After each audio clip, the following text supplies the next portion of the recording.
Ulcers മെയിനായിട്ട് ഉണ്ടാവുന്നത് എപ്പോഴാന്ന് വെച്ചാൽ നമ്മൾ ഭയങ്കര സ്ട്രോങ് ഇമോഷൻസ് സപ്രസ് ചെയ്യുമ്പോഴാണ്.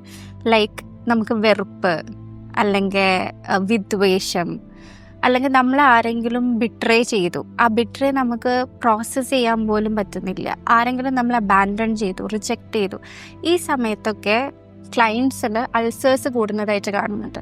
ഇപ്പോൾ നമ്മൾ ഒത്തിരി ഡോക്ടേഴ്സിനെ കാണിക്കുന്നുണ്ടാവും, പല ടൈപ്പ് ഓഫ് മെഡിസിൻസ് എടുക്കുന്നുണ്ടാവും, പക്ഷേ അതിലൊന്നും ഇത് ക്യൂറബിൾ ആവില്ല. കാരണം ഇതിങ്ങനെ വന്നുകൊണ്ട് നല്ല രീതിയിൽ ഭക്ഷണം പോലും കഴിക്കാൻ പറ്റാത്ത ക്ലയൻസിനെ ഞാൻ കണ്ടിട്ടുണ്ട്.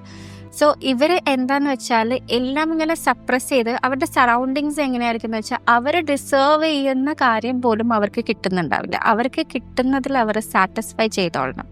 അതായിരിക്കും അവരുടെ ഒരു സറൗണ്ടിങ്സ് എന്ന് പറയുന്നത്. അപ്പോൾ അവരെ സ്വന്തമായിട്ട് കെയർ ചെയ്യാനോ നേർച്ചർ ചെയ്യാനോ പോലും റെഡി ആവില്ല. കാരണം അവരുടെ ചൈൽഡ്ഹുഡ് എക്സ്പീരിയൻസ് എന്ന് പറഞ്ഞാൽ അത്രയും റിജിഡ് ആയിരിക്കും.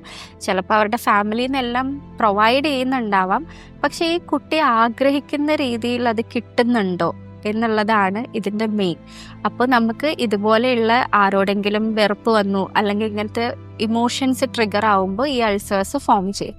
അപ്പോൾ ഇതിലും നമുക്ക് ഹിപ്നോതെറപ്പിയിൽ യൂസ്ഫുൾ ആയിട്ടുള്ള ഒത്തിരി ടെക്നിക്സ് ഉണ്ട് ഇത് മാറ്റാൻ വേണ്ടിയിട്ട്, പ്ലസ് മെഡിക്കൽ സപ്പോർട്ടോട് കൂടിയിട്ട്.